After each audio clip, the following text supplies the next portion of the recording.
Greetings and welcome to this edition of Positronic Hypersonic. Positronic Hypersonic. Positronic Hypersonic. I'm Barry P. Cook, and I'm here to talk to you about the two latest episodes of Star Wars Maul, Shadow Lord.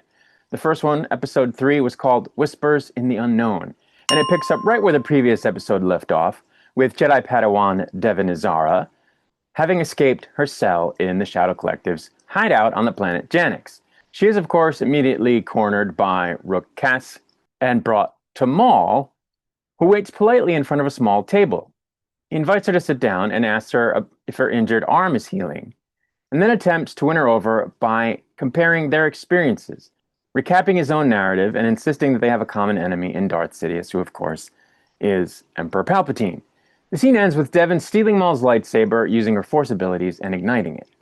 At the Janix Police headquarters, Lawson and Two Boots are still working on the case, trying to track down the Shadow Collective and their captives. Lawson suggests bringing in members of local smuggling rings for questioning, and then we cut back to Maul taunting Devin by saying that she craves her unfulfilled destiny of the now collapsed Jedi Order. Elsewhere in the hideout, Rook asks Vario the location of the next Pike shipment, and then we're at that location, where Two Boots and Officer Reb witness members of the Pike Syndicate arguing with Vario's men. Then Rook and her Mandalorians show up and fire a rocket launcher at the shipment before the police can take it as evidence.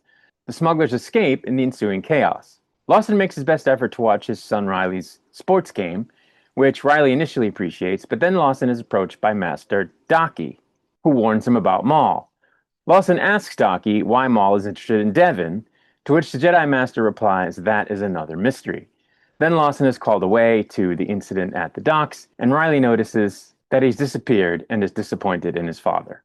Back at the hideout, Maul continues taunting Devin and offers to train her to help him take down the Empire, also warning her about having to face the Inquisitors who are still hunting down surviving Jedi. At the docks, Lawson arrives and picks up Two Boots, who once again insists on reporting the situation to the Empire, but Lawson again refuses. And we learn at this time from Two Boots that Lawson's ex-wife now works for the Empire. And the scene concludes with Lawson ordering the droid to drop it. At the Shadow Collective hideout, Rook takes Vario out of his cell and tells him to contact the Pikes. And then we cut to the Pike home planet, where the Syndicate leader talks to Vario's hologram. Vario denies involvement in the recent attacks on Pike shipments, and then offers a deal in which he would return the Syndicate's lost payments and the value of the destroyed cargo. At police headquarters, the chief of police arrives, telling Lawson that Two Boots went over his head and asked the chief to bring in the Empire, but instead she reassigned the droid to desk duty, allowing Lawson more time to resolve the situation himself. At the Shadow Collective hideout, Devin finally reaches the base's exit, but she's blocked by Maul. Lightsabers come out and the two Force users duel, with Maul only using one hand. The fight ends in a draw, and Izara leaves, but not without Maul reclaiming the second half of his saber first. That's where the first episode ended. The second episode, episode 4, Pride and Vengeance, begins with the underworld criminal Vario arriving at the Pike home planet as he tucks a blaster into his outfit. On the landing platform, Vario delivers the credits that he promised to the Pikes in the previous episode, and then whispers a quiet apology as an additional life form is detected on his ship. Suddenly, a cloaked figure leaps down from the ramp and kills many of the Pike guards. Seeing an opportunity, Lario pulls out his blaster, which is set to stun, and incapacitates the still hooded assassin. Vario asks the guards to take him to the throne room so that the Syndicate leader can see him. But it turns out that he was just another Dathomirian Night Brother, not Maul.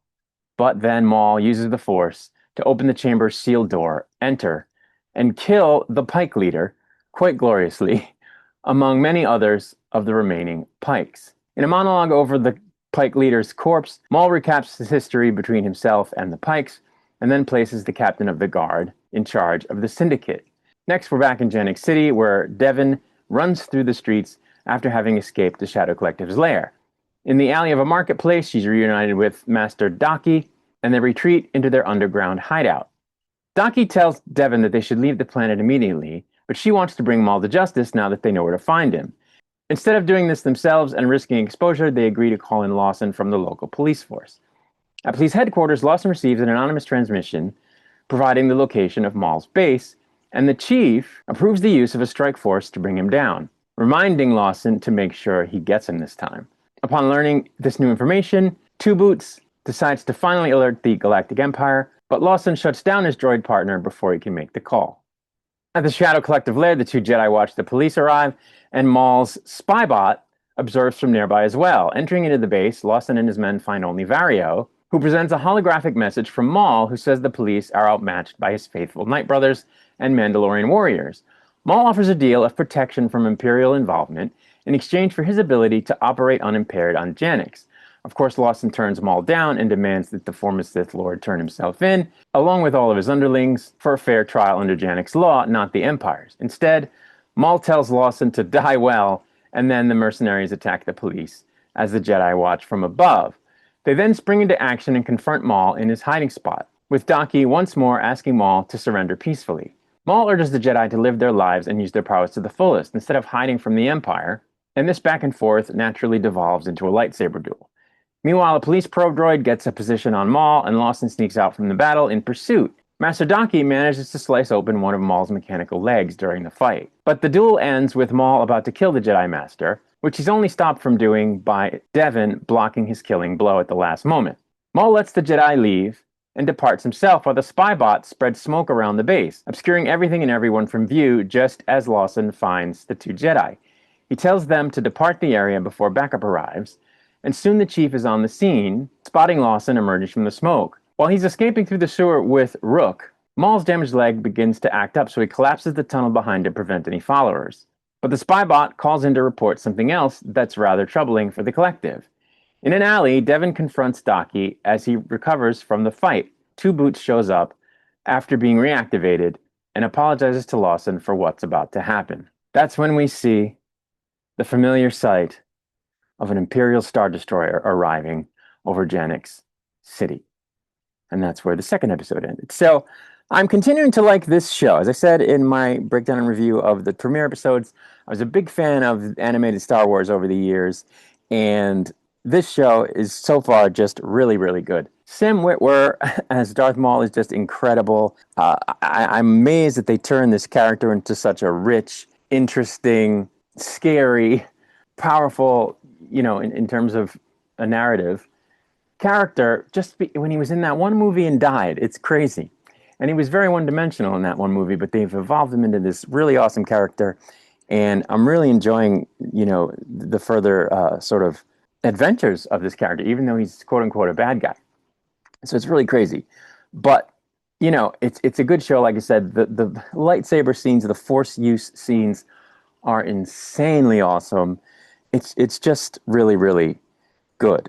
Some of it's rehash. He's trying to turn this young Padawan or whatever, this inexperienced Jedi, into an apprentice, turn her towards, I guess, not so much the dark side, but evil intent, or anyway, less pure intent or noble intent.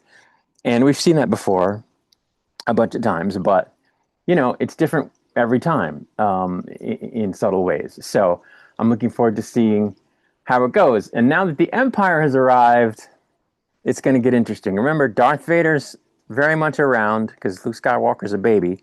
And this is after the Clone Wars where Darth Vader has sort of just gotten his armor and all that. And they might bring him in. I doubt it. I hope they don't because they kind of overuse Darth Vader. But, it's always a possibility. But, I really am liking the show. And to get back to Darth Maul as a character, I find myself rooting for him. And it's really weird because I want to see him kick ass because he's really good at it.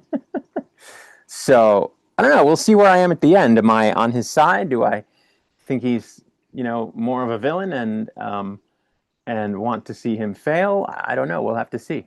We'll have to see more about what his goals actually are and how he goes about carrying them out. Is he going to murder a bunch of innocent people? Is he not going to do that? We'll have to see. But I'm here for the ride, man. I think it's been a really good show so far, and I'm going to keep watching. For now, I'm going to get out of here. I'll be back with another video soon. Until I return, may the Force be with you.